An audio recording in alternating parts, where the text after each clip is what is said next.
ξέσπασε φτάσανε στο οροπέδιο των Μουσών. Αυτό είναι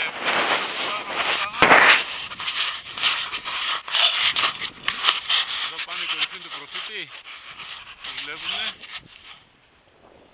Εδώ αριστερά είναι το συφώνι του Ολύμπου. Βγάλανε την τάπα και τράβηξε όλο το χιόνι μέσα, έτσι λέει ο Παραπαύλος. Πάνω είναι ο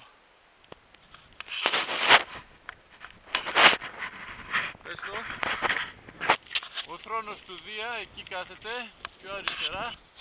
Είναι το καταφύγιο που σε λίγη ώρα Θεού θέλοντος θα φτάσουμε.